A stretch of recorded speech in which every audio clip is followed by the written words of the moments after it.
Shalom Bapak Ibu Saudara sekalian, selamat hari Minggu, selamat bergabung bersama ibadah online CK9 Ministry. Bagi Bapak Ibu Saudara yang baru pertama kali bergabung bersama kami ucapkan selamat bergabung. Bagi Bapak Ibu Saudara yang terus setia, teruslah Anda setia bersama kami di CK9 Ministry. Saya Lia tetap menghimbau agar Bapak Ibu Saudara tetap mengikuti protokol-protokol kesehatan agar kita tetap sehat. Yang pertama, pakailah masker bila Anda berpergian. Yang kedua, sering-seringlah mencuci tangan atau menyemprotkan desinfektan. Dan yang ketiga, jagalah jarak dengan orang di sekitar Anda 1 hingga 2 meter. Di channel YouTube CK9 Ministry, kami memiliki beberapa program. Yang pertama, Minutes of Change, yaitu program renungan harian menuju perubahan menjadi pribadi yang berkenan kepada Bapa dan layak menjadi mempelai Kristus di akhir zaman. Bapak Ibu Saudara bisa mendengarkan renungan harian ini mulai dari hari Senin hingga hari Sabtu.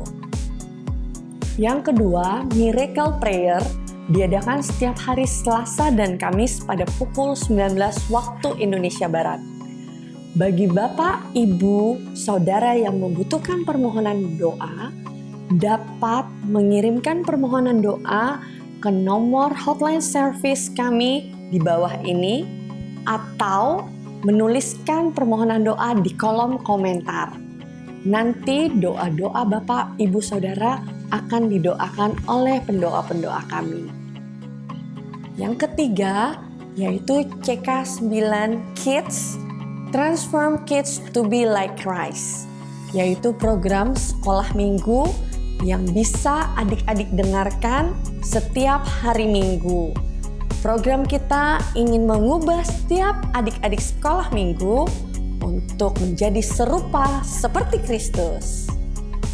Ayo adik-adik, jangan lupa ya, setiap hari Minggu kita nonton YouTube CK9 Kids di channel YouTube CK9 Ministry.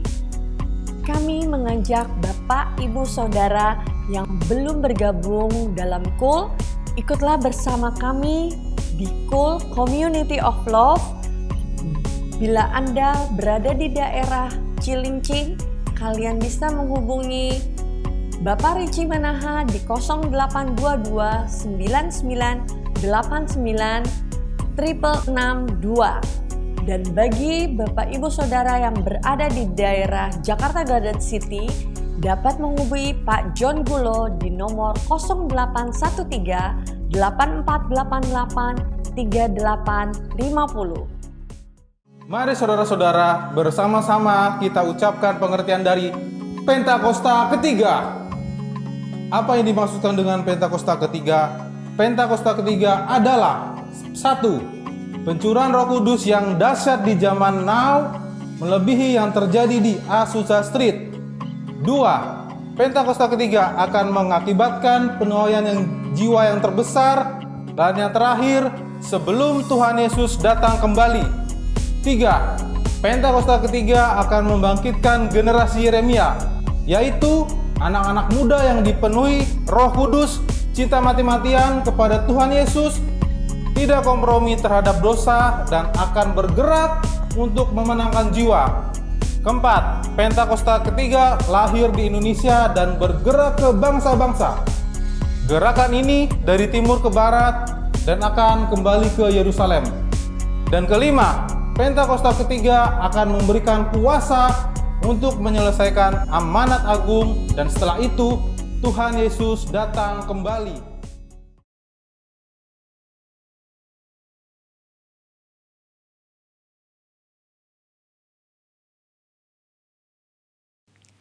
Shalom Bapak Ibu Saudara, selamat hari Minggu. Kiranya Tuhan terus memimpin, menuntun, dan membimbing hidup kita. Akhir-akhir ini banyak pembicaraan mengenai nabi palsu. Beberapa orang beranggapan apabila hamba Tuhan atau pendeta berdoa dan bernubuat, lalu apa yang dia katakan belum terjadi, maka hamba Tuhan atau pendeta tersebut dianggap sebagai nabi palsu. Hal ini pernah menjadi perbincangan di awal pandemi bahkan sampai hari ini. Itulah sebabnya edisi Voice of Pentecost kali ini akan membahas mengenai kenabian yang sejati, untuk meluruskan pandangan-pandangan dan pembahasan mengenai nabi palsu dan hukuman mati bagi nabi palsu. Di dalam Ulangan 18 ayat 20-22 dikatakan, seorang nabi palsu layak mendapatkan hukuman mati karena dua alasan. Yang pertama, mengucapkan demi nama Tuhan perkataan yang tidak Tuhan perintahkan.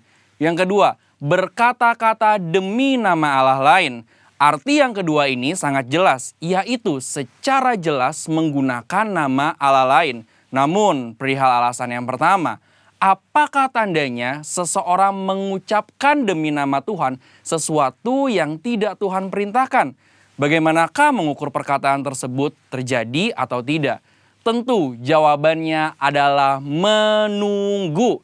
Sekali lagi, apakah tandanya seseorang mengucapkan demi nama Tuhan sesuatu yang tidak Tuhan perintahkan? Bagaimanakah mengukur perkataan tersebut terjadi atau tidak? Jawabannya hanya menunggu. Bisa cepat, lama, atau sangat lama. Seperti halnya mengenai hari penghakiman. Maka dari itu, terjadi atau belum terjadinya suatu nubuatan bukanlah aturan kaku dan kriteria utama untuk menentukan kenabian yang sejati. Melainkan ada beberapa kriteria lain yang lebih komprehensif atau lengkap. Pertama, kesesuaian dengan nabi lain dan firman Tuhan secara keseluruhan. Kedua, berasal dari Tuhan walaupun terkadang tidak sesuai dengan kehendak pribadi sang nabi itu sendiri. Ketiga, membawa umat ke dalam rencana Allah. Keempat, tidak mencuri kemuliaan Tuhan. Kelima, karakter nabi yang sesuai dengan karakter Allah. Kriteria ini lebih tepat untuk melihat kenabian yang sejati. Lalu, pertanyaan berikutnya, bagaimana dengan hukuman mati bagi nabi palsu dengan cara melemparinya dengan batu? Rasanya hal ini sudah tidak lagi relevan. Karena ini berarti pezina, penyembah berhala, pelanggaran yang tidak dapat diampuni juga harus dihukum mati dengan dilempari batu. Tercatat ada 36 pelanggaran dalam hukum Taurat yang layak mendapatkan hukuman mati. Secara teologis, bagi orang percaya, hukum Taurat yang bersifat hukum sipil dan seremonial sudah digenapi. Karena apa? Karena sudah digenapi oleh Tuhan Yesus. Masih ingat bagaimana Tuhan Yesus tidak menghukum seorang pezina? Hukum Taurat salah satunya kini digunakan sebagai panduan moral hidup orang percaya. Kita tidak lagi hidup di bawah hukum Taurat, melainkan hukum Kristus. Seperti yang Paulus katakan dalam 1 Korintus 9 ayat 21, bahwa kini ia hidup di bawah hukum Kristus. Kenabian yang sejati ini penting bagi kehidupan orang percaya zaman now. Dari Ulangan 18 ayat 9 sampai 22, kita dapat menarik dua pelajaran, yaitu Tuhan masih berbicara kepada kita sampai sekarang ini. Dan suara kenabian adalah karunia Allah untuk meneguhkan umatnya, sekaligus melambangkan kerinduan Allah untuk tetap dapat berkomunikasi dengan kita. Dan kita sangat bersyukur dua hal ini terjadi di gereja kita. Tuhan Yesus memberkati.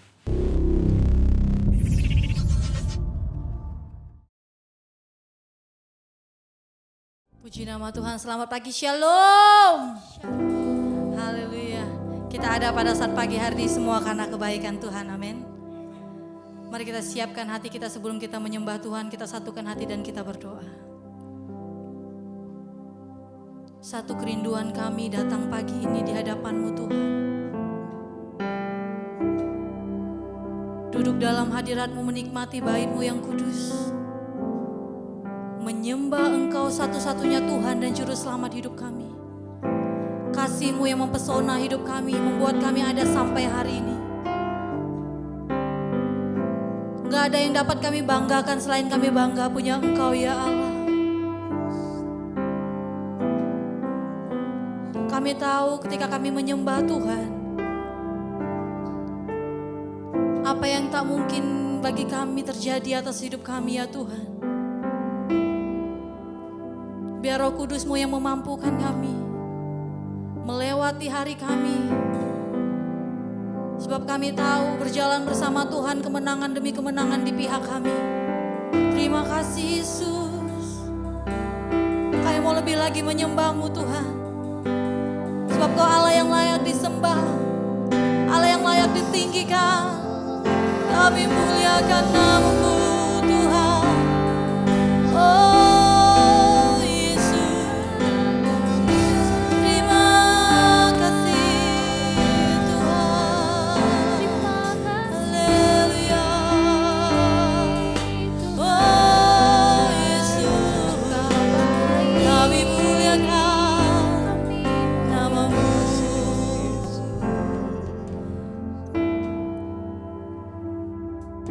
Tuhan, kasih-Mu sungguhlah mempesona diriku.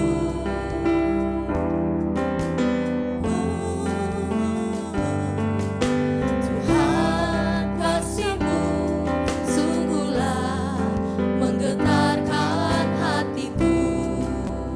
Kasih-Mu Tuhan, kasih-Mu ya Tuhan, yang Kau limpahkan bagiku, lebih dari yang ku perlu. Kau sediakan bagiku. Ku sembah Kau Tuhan sepanjang umur hidupku. Sepanjang umur hidupku. Mari nyatakan dengan ucapan syukur pada Tuhan. Tuhan, kasih-Mu sungguhlah mempesona diriku. Tuhan, kuasa-Mu, Tuhan, kuasa-Mu sungguhlah menggetarkan hatiku. Kasih-Mu ya Tuhan, yang Kau limpahkan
bersyukur, selalu bersyukur.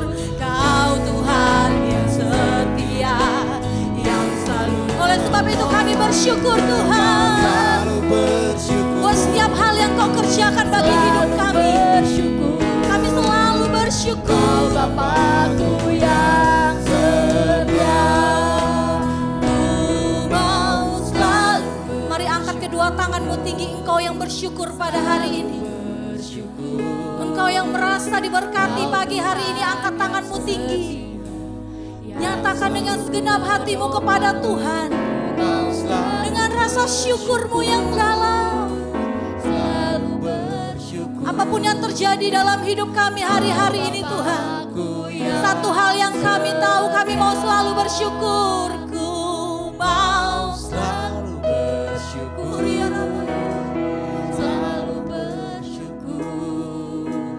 Kau Tuhan yang setia, yang selalu menopang. Ku mau selalu bersyukur, selalu bersyukur. Kau Bapakku yang setia. Kau yang mengalami Tuhan lebih lagi, tutup matamu dan nyanyikan pujian ini.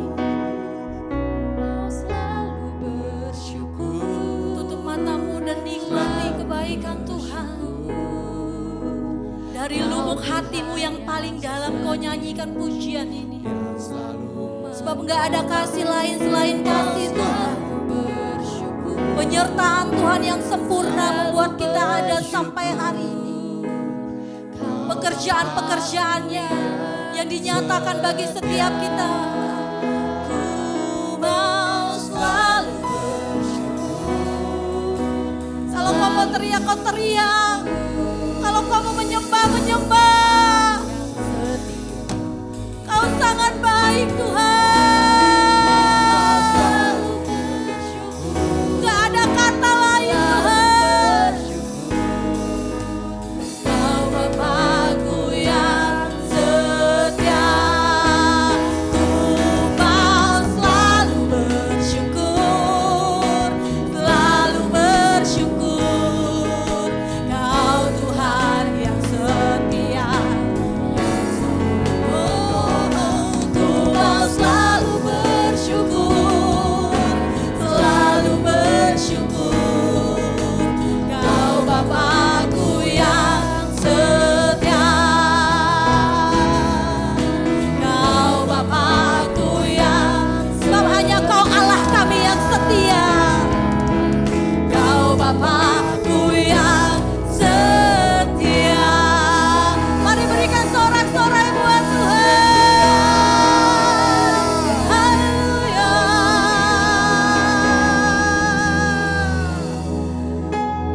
Tuhan baik, ya Tuhan. Sebab Tuhan baik, Kau sangat baik. Sebab Tuhan baik, anugerahnya kekal selamanya. Mari sekali lagi angkat tanganmu tinggi dan katakan, sebab Tuhan baik. Yes, Kau sungguh baik Tuhan.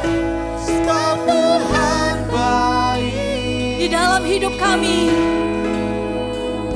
Sebab Tuhan baik, anugerahnya kekal selamanya.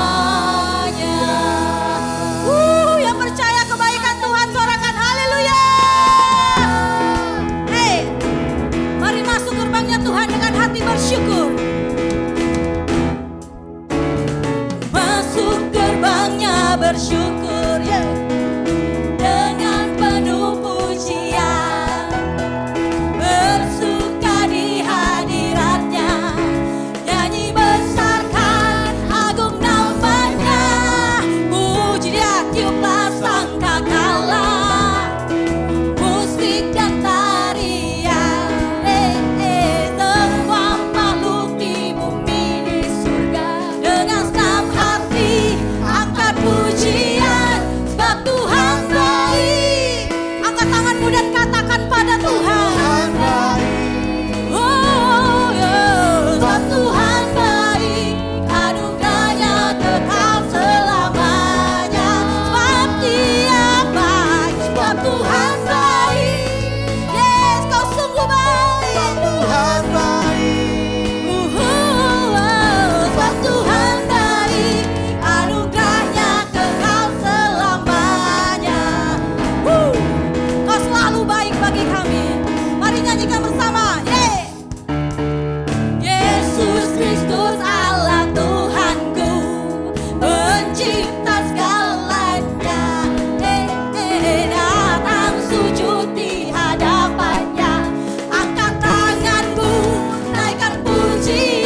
tahu anugerah-Mu yang sangat baik bagi kami.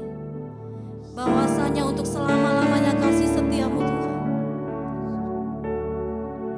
Kami siapkan hati kami untuk diberkati oleh kebenaran firman-Mu. Kami mau lebih dalam lagi mencintai Engkau Tuhan. Biarlah hati kami seirama dengan hati-Mu. Langkah kami seirama dengan langkah-Mu. Terima kasih Tuhan. Satu hal yang ku rindukan, ya Tuhan, berada dalam hadirat-Mu. Selalu berada di dekat-Mu dengan segenap hati, dengan segenap jiwa. Ku menanti di hadirat-Mu. Mari lebih sungguh lagi, Kau yang diberkati Tuhan. Satu hal yang ku rindukan, ya Tuhan, selalu berada di dekat-Mu dengan segenap hati, dengan segenap jiwa. Ku menanti di hadirat-Mu.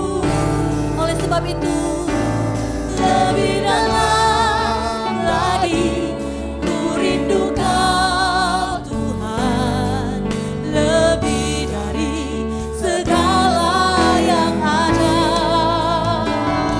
Lebih dalam lagi ku cinta Kau Yesus, ku mengasihi-Mu. mari yang mengasihi Tuhan berikan tepuk tangan buat Tuhan. Satu hal yang ku rindukan, ya Tuhan, selalu berada di dekat-Mu dengan segenap hati, dengan segenap jiwa. Bukan hanya ucapan Tuhan, Menanti di biarlah kami dengan kesungguhan hati kami naikkan pujian ini. lebih dalam lagi ku rindu Kau Tuhan, lebih dari segala yang ada. Biar segenap hati kami Lebih dalam lagi ku cinta Kau Yesus, ku mengasihi-Mu. Lebih dalam lagi ku rindu Kau Tuhan, lebih dari kami mau rindu Kau lebih dari segala yang ada dalam hidup kami Tuhan. Lebih dalam lagi kami cinta Engkau. Lebih dari emas dan perak Tuhan. mengasihi-Mu. Lebih dalam lagi ku rindu Kau Tuhan, lebih dari segala yang ada. Lebih dalam lagi ku cinta Kau Yesus, ku mengasihi-Mu. Lagi dengan lembut nyanyikan. Lebih dalam lagi ku rindu Kau Tuhan Yesus, Lebih dari segala yang ada kami rindu Kau Tuhan. Lebih dalam lagi kami mau cinta Engkau Yesus. Yesus, ku mengasihi-Mu. Mari sekali lagi. Lebih dalam lagi ku rindu Kau Tuhan, lebih dari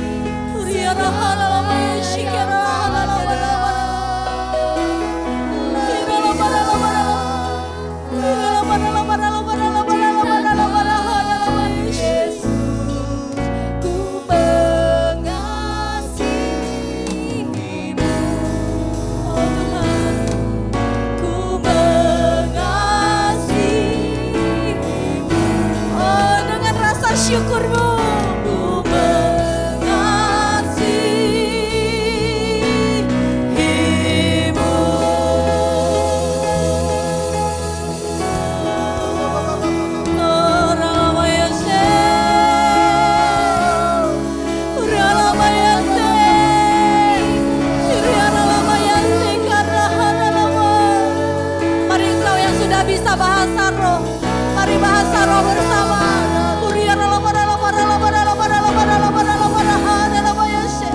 Engkau yang belum bisa bahasa roh, ucapkan terima kasih Tuhan. Ucapkan terima kasih Tuhan. Uria halabana labaha.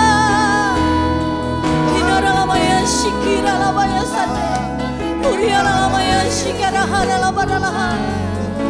Inara labana labana labana labana labana labana labana. Inara lama. Ikiara labaha yate. Inara lamaya shikara labana labana labana labana labana labana labana labana labana labana labana. Uria labana labana labana labana labana labana labana labana labana. Sekali lagi nyatakan kasih-Mu Tuhan. Sekali lagi nyatakan kuasa-Mu atas hidup kami Tuhan. Sekali lagi pengurapan-Mu turun atas kami. Uria labaya labaya. Uria labaya shikara labana labaya shikara labana labana labana labana labana labana labana. Lebih dalam lagi ku rindu Kau Tuhan, lebih dari segala yang ada. Kami gak mau jauh dari-Mu Tuhan. Lebih dalam lagi Kami mau sekali lagi cinta Tuhan. Kau, Sekali lagi Kau jamah hati kami Yesus. mengasihimu. Mari yang mengasihi Tuhan. Lebih dalam lagi Para ku rindu Kau Tuhan, ampuni setiap kami apabila selama ini kami jauh dari-Mu Tuhan. Tapi hari ini kami kembali berjanji di hadapan-Mu. Kami nyatakan dengan kesungguhan kami Tuhan, ku cinta bahwa kami mau cinta Engkau Yesus. Ku mengasihimu. Kami mengasihi-Mu Tuhan. Ku mengasihimu. Dengan cinta kami katakan, Ku mengasihimu.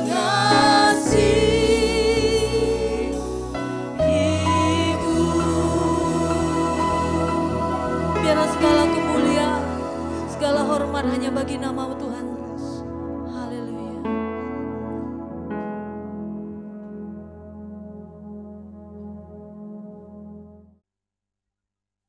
Shalom Bapak Ibu Saudara dimanapun kau berada. Mari sebelum firman Tuhan disampaikan, kita siapkan hati kita berdoa. Minta hikmat kepada Bapa, agar hikmatnya boleh turun atas setiap kita. Bapak terima kasih buat hari ini. Buat sepanjang minggu yang telah berlalu, terima kasih buat pemeliharaan Tuhan. Ini waktunya kami beristirahat dalam hadirat-Mu. Ini saatnya kami mendengar kembali kehendak-Mu atas kami. Sebagai bekal seminggu kami ke depan untuk hidup kembali. Tata hidup kami kembali ya Tuhan Kudus. Ampuni perbuatan perkataan kami. Ampuni segala kelalaian kesalahan kami selama seminggu ini. Agar kami boleh berdamai kembali di hari Sabat ini dengan Tuhan Yesus. Urapi lidah bibir hamba-Mu Tuhan Yesus. Kuasai setiap kami dengan kuasa darah Yesus. Beri setiap kami hati seorang hamba dan telinga seorang murid, agar dengan hikmat-Mu, dengan cara-Mu, dengan kehendak-Mu Roh Kudus, kami sanggup menyerap habis akan semua janji kebaikan-Mu, semua janji firman-Mu untuk kami hidupi dan laksanakan di dalam nama Tuhan Yesus. Yang percaya bahwa Tuhan menyertai, Tuhan memberkati, dan Tuhan bersama-sama kita di dalam nama Yesus. Katakan, amin. Shalom Bapak Ibu Saudara. Pada minggu ini, izinkan saya sharing firman Tuhan dengan tema merubah kegagalan menjadi keberhasilan. Karena hari-hari ini di masa pandemik ini banyak kita yang merasa gagal. Karena banyak harapannya, banyak mimpinya, banyak keinginannya, banyak rencananya yang tidak terlaksana. Oleh karena bertubi-tubi pandemik, bertubi-tubi gelombang new normal yang mau tidak mau harus kita hadapi. Ada di antara kita yang terpaksa menerima kenyataan gajinya dipotong 50%. Beberapa di antara kita ada yang terpaksa menghadapi pengurangan tenaga kerja, dirumahkan. proyeknya batal, proyeknya tertunda. Dan banyak lagi kejadian yang membuat kita seringkali merasa kecil hati. Kita mau belajar dari hamba Tuhan ini. Hamba Tuhan ini namanya Ayub, Bapak Ibu. Yang saya percaya kalau kita jadi seorang Ayub, gak mudah menghadapi kondisi seperti Ayub. Tuhan izinkan perkara yang luar biasa terjadi bagi hidupnya. Puluhan ayat dia mengutuki dirinya sendiri, tapi dia jaga hatinya sampai pada akhirnya. Keberhasilan, semua yang dihadapi, semua jerih payah, semua air mata, semua kesakitan yang dia alami diubahkan menjadi keberhasilan. Kita mau belajar beberapa prinsip. Apa yang menjadikan Ayub bisa berhasil, bisa breakthrough melalui hal yang berat, hari-hari yang sulit dipahami. Kita mau belajar dari orang ini karena kita percaya kalau Tuhan pernah memberkati Ayub. Kalau Tuhan pernah bekerja luar biasa terhadap kehidupan Ayub.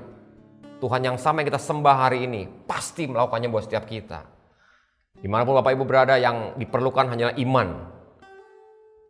Karena tanda kita percaya, tanda kita terus berharap sama Tuhan Yesus adalah iman.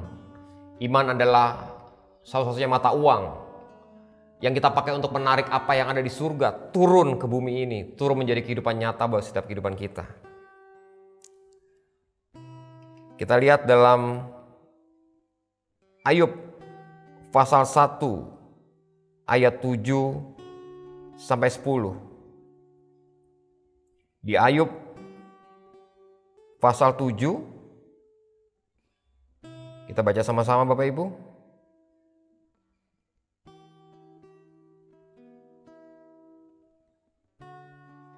Kenapa saya sharing hal ini tentang prinsip ini? Ada 3 prinsip yang harus kita perhatikan. Karena mau tidak mau, percaya atau tidak percaya, selalu ada 2 bagian dalam kehidupan kita Bapak Ibu. Bagiannya Tuhan dan bagiannya kita. Jangan ambil bagiannya Tuhan, karena Tuhan tidak akan pernah lupa bagiannya. Tapi lakukan saja bagian kita, ingat selalu bagian kita, maka Tuhan pasti melaksanakan kehendaknya tepat di waktunya. Dan kita mau belajar apa sih yang menjadi bagian daripada Ayub. Yang pertama, Ayub 1 ayat yang ke-7. Alkitab berkata, maka bertanyalah Tuhan kepada iblis, dari mana engkau? Lalu jawab iblis kepada Tuhan, dari perjalanan mengelilingi dan menjelajah bumi.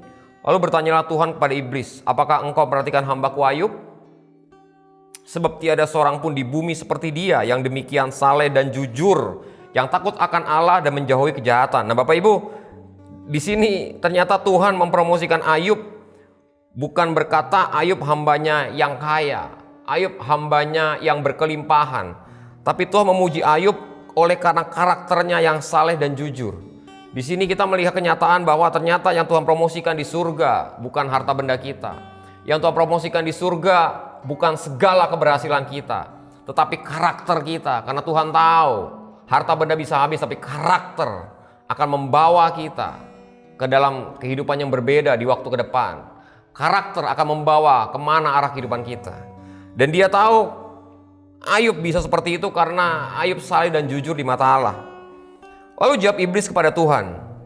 Ayat 9. Apakah dengan tidak mendapat apa-apa Ayub takut akan Allah? Bukankah engkau membuat pagar sekeliling dia dan rumahnya atas segala yang dimilikinya? Apa yang dikerjakannya dan telah kau berkati, dan apa yang dimilikinya makin bertambah di negeri itu? Tapi ulurkanlah tanganmu dan jamalah seperti yang segala yang dipunyainya. Ia pasti mengutuki engkau di hadapanmu.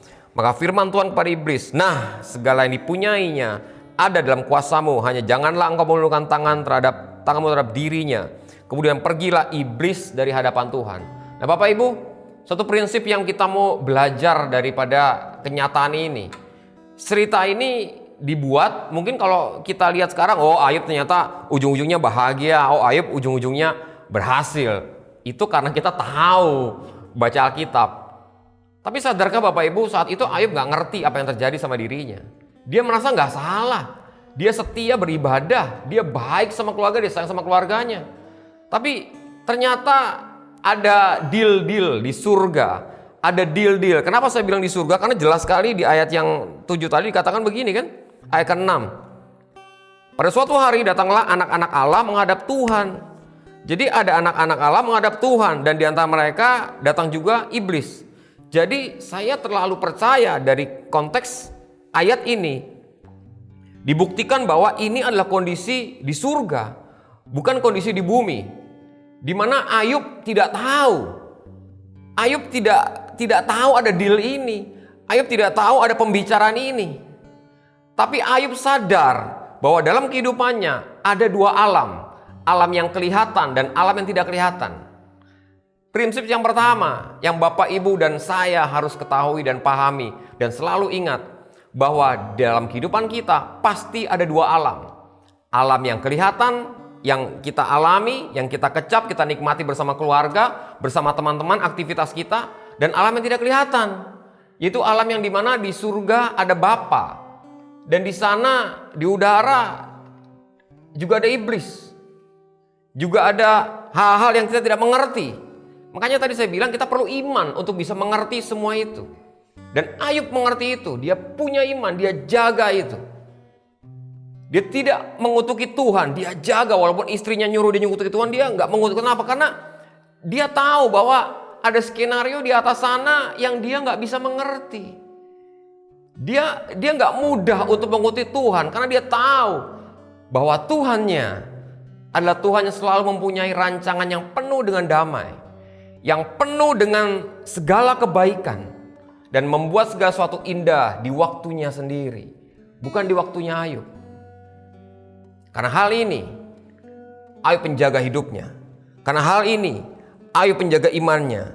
Karena hal ini Ayub penjaga perkataannya. Bapak Ibu, ada satu kisah nyata. Ada seorang hamba Tuhan bernama David Wilkerson. David Wilkerson ini adalah penginjil yang luar biasa.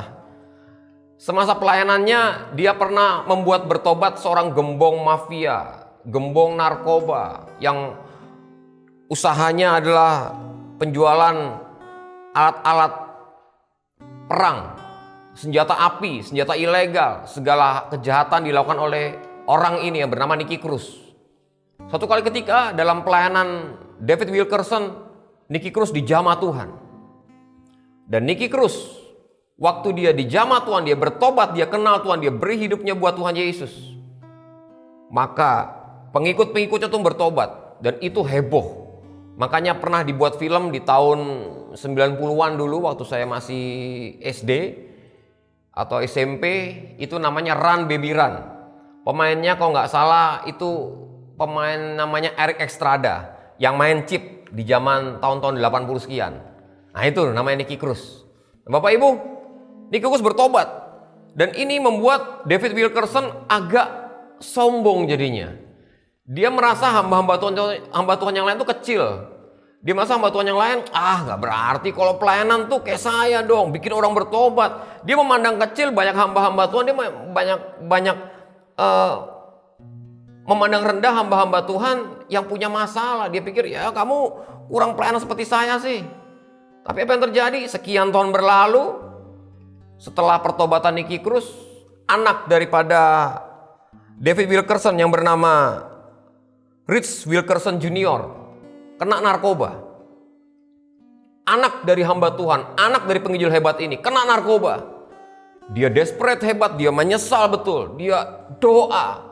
Berbulan-bulan dia gak pelayanan, dia doa. Dia tanya sama Tuhan, apa yang terjadi? Tuhan tegur dia habis. Dan diingatkan David Wilkerson bahwa ternyata selalu ada dua alam. David Wilkerson tidak bisa menghakimi apa yang terlihat. Karena karya-karya Tuhan, karya-karya ilahi, banyak yang tidak bisa dimengerti oleh kita. Yang Tuhan mau kita jaga hati kita. Yang Tuhan mau kita jaga pikiran, jaga mulut kita untuk tidak mudah menghakimi orang sekitar kita. Seringkali kegagalan demi kegagalan kita alami karena kesalahan kita mengelola hati, mengelola mulut kita, memanage apa yang kita lihat. Seringkali keputusan-keputusan kita buat hanya berdasarkan apa yang kita lihat. Yang Tuhan mau kita menyadari bahwa Alkitab berkata, aku tidak percaya yang kelihatan karena yang kelihatan adalah sementara, tapi aku percaya yang tidak kelihatan, kata Rasul Paulus. Karena yang tidak kelihatan adalah kekal adanya. Iman, pengharapan, dan kasih memang tidak kelihatan Bapak Ibu. tapi itu yang kekal di hadapan Tuhan. Itu yang akan kita pertanggungjawabkan di hadapan Tuhan kelak. Dan itu yang akan kita bawa sampai ke surga dan menentukan kehidupan kita kelak dalam kekekalan. David Wilkerson bertobat, dia menyesal akan dia buat, dia minta ampun sama Tuhan. Dan akhirnya anaknya dipulihkan. Dan anaknya pun pada akhirnya menjadi hamba Tuhan. Nah, David Wilkerson mengerti, selalu ada dua alam. Dia tidak bisa menghakimi sekitarnya. Bagiannya hanya melakukan apa yang Tuhan pesankan sebagai hamba Tuhan. Prinsip yang pertama adalah selalu ada dua alam dalam kehidupan kita. Alam yang kelihatan dan alam yang tidak kelihatan. Yang kedua, prinsip yang kedua yang kita mau belajar dari Ayub. Dalam Ayub 42 ayat kedua. Kita lompat ke dalam Ayub pasal 42. Karena kalau Bapak Ibu lihat di pasal-pasal yang lain sebelum pasal 42 ini hanya pasal perdebatan, debat Alkitab, debat pengajaran, Ayub debat sama temannya, semuanya perdebatan. Tidak terlalu krusial, tidak terlalu penting untuk kita bahas. Tapi prinsip-prinsip yang saya lihat ada di ayat pertama, ada di pasal pertama dan pasal 42 di akhirnya ini. Dikatakan dalam Ayub 42 ayat kedua, aku tahu bahwa engkau sanggup melakukan segala sesuatu dan tidak ada rencanamu yang gagal. Nah Bapak Ibu, di sini dikatakan bahwa Ayub menyadari bahwa tidak ada rencana Tuhan yang gagal. Dikatakan aku tahu ini dalam bahasa lainnya adalah ginosko. Ayub di sini bukan hanya tahu, tapi di sini Ayub tahu karena dia mengalami. Dia tahu karena dia merasakan. Nah Bapak Ibu, dari sini kita melihat bahwa ternyata untuk bisa berhasil, untuk bisa tetap kuat, kita perlu mengalami. Kita perlu yang namanya merasakan. Alkitab berkata, kecaplah dan lihatlah betapa baiknya Tuhan itu. Yang Tuhan mau Bapak Ibu, kita mengecap. Banyak orang ingin menyaksikan Tuhan, banyak orang ingin mengalami Tuhan, tapi dengan berkata begini, tunjukin dulu dong Tuhan kalau engkau baik, baru aku percaya. Alkitabnya nggak berkata begitu. Alkitabnya berkata, kecaplah dan lihatlah betapa baiknya Tuhan itu. Yang Tuhan minta, kecap dulu, baru lihat. Rasakan dulu, buka hatimu dulu. Izinkan aku masuk dalam dirimu. Izinkan rohku berkuasa dalam dirimu. Maka engkau akan mengalami segala kebaikanku. Nah Bapak Ibu, yang Tuhan mau adalah buka hatimu lebih dulu. Beri akses untuk firman Tuhan masuk dalam kehidupan kita. Beri akses untuk firman Tuhan bekerja dalam diri kita. Baru engkau bisa melihat arti kebaikan Tuhan.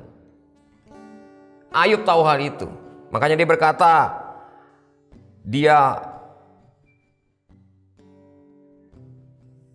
Tuhan tidak pernah gagal dalam segala rencananya.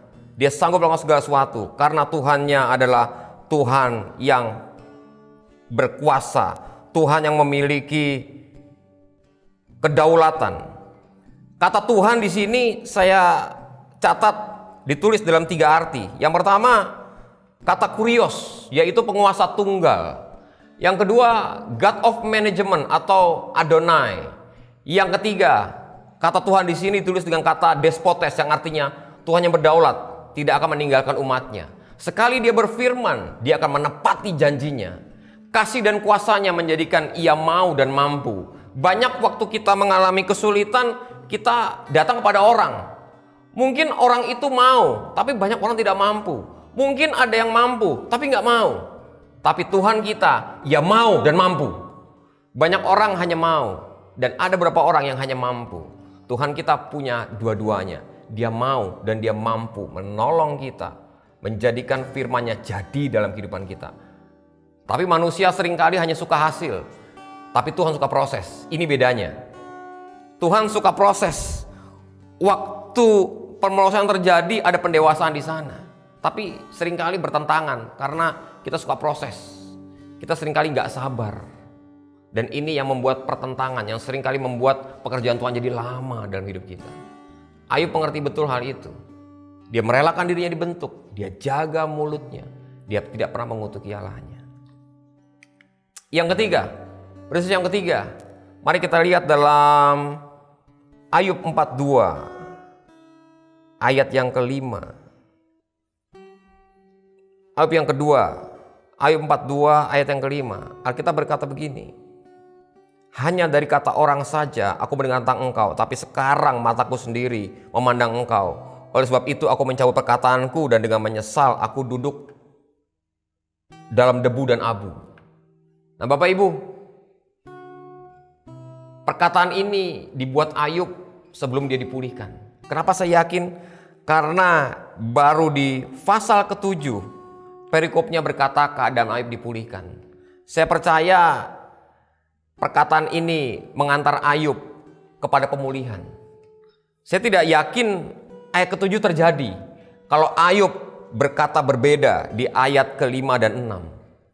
Dia berkata, hanya dari kata orang saja aku mendengar engkau, tetapi sekarang, hari ini, dulu, berarti dia nggak tahu. Makanya dia bilang sekarang, dulu dia nggak tahu. Oleh sebab itu Bapak Ibu, mari dimanapun kau berada pada hari ini, Tuhan selalu mengampuni kita. Tuhan selalu punya cara untuk menerima kita padanya. Dia adalah Bapa yang baik. Dia adalah Bapa yang setia. Kalau hari ini engkau mendengar firman ini, kalau hari ini engkau mendengar pesan ini, itu artinya Tuhan mau kita berbalik. Tidak pernah ada kata terlambat untuk kita datang kepada Tuhan. Tidak ada pernah kata telat atau kata tidak mungkin untuk Bapa menerima kita padanya. Buktinya hari ini Bapak, Ibu, dan saya diizinkan Tuhan mendengar firman ini yang berkata, tetapi sekarang mataku sendiri mandang engkau. Mungkin dulu kita nggak mandang Tuhan. Mungkin dulu kita punya cara pandang yang berbeda sama Tuhan. Mungkin dulu kita punya cara beribadah yang berbeda dengan Tuhan. Tapi hari ini cara beribadah kita beda. Mungkin dulu cara beribadah kita sembarangan. Kita datang ke gereja, kita datang ibadah seenaknya. Sehingga hari ini kita menuai yang berbeda. Mari mulai hari ini kita sungguh-sungguh di hadapan Tuhan. Kita hargai hadiratnya. Kita hargai hari sabatnya. Kita hadapi masa-masa seperti ini. Kita beribadah bersama keluarga dimanapun kita berada. Kita nggak perlu keluar ongkos. Kita nggak perlu bergumul dengan traffic di jalan. Melalui tayangan online ini, kami datang menghampiri Bapak Ibu dan berkata, Tuhan kita tidak pernah berubah. Terus sampai selama-lamanya. Kalau Ayub pernah ditolong, pasti pertolongan sama akan kita dapati. Nah, Bapak Ibu semua, Alkitab berkata, tetapi sekarang mataku sendiri mandang engkau. Oleh sebab itu aku mencabut perkataanku dan dengan menyesal aku duduk dalam debu dan abu. Mari dimanapun kita berada, apapun yang kita alami sepanjang minggu ini, mari kita bertobat. Kita menyesal, kita minta ampun sama Tuhan sepanjang waktu. Mungkin kita pernah salah melalui perkataan, melalui perbuatan, melalui pikiran kita. Yang mungkin orang di sebelah kita nggak tahu. Tapi Allah Roh Kudus di dalam kita, Dia Allah Immanuel, Dia menyertai kita di dalam kita, Dia mengerti. Datang dengan pertobatan, Tuhan Yesus pasti menerima kita karena kita akan tetap menjadi anaknya dan Dia tetap menjadi Bapa kita sampai selama-lamanya. Mari berdoa bersama-sama. Bapa, terima kasih buat hari ini. Biar firman-Mu menjadi rema buat setiap kami. Tanda Engkau menerima kami, tanda kami tetap Engkau ingat sebagai anak-Mu. Terima kasih Yesus. Dosa kami tidak pernah terlalu merah untuk Engkau hapuskan. Kekejian kami, kedegilan hati kami tidak membuat Engkau jauh. Karena firman-Mu selalu terbuka dan selalu mengajak kami kembali. Coming home. Kembalilah, pulanglah ke dalam rumah Bapa. Ini Bapa kami, anak-Mu datang. Ampuni kesalahan kami, perbuatan kami, perkataan kami yang mendukakan hati Roh Kudus selama seminggu ini. Ampuni kami Tuhan Yesus. Kami mau kembali berdamai sama Tuhan agar menghadapi bulan yang baru di minggu depan, keadaan kami berbeda. Mungkin hari ini kami gagal.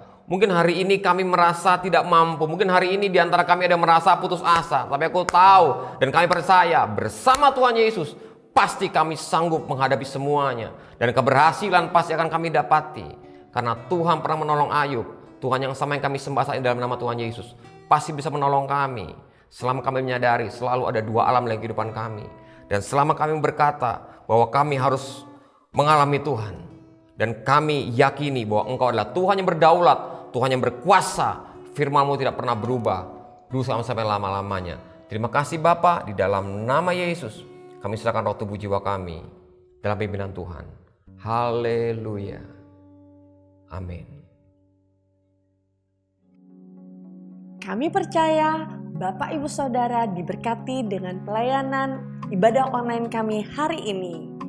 Untuk kegiatan ibadah selanjutnya dapat dilihat di Instagram CK9 Ministry atau di channel YouTube CK9 Ministry. Jangan lupa untuk like, comment, subscribe, and share channel YouTube CK9 Ministry. Happy Sunday, stay safe and stay healthy. God bless you.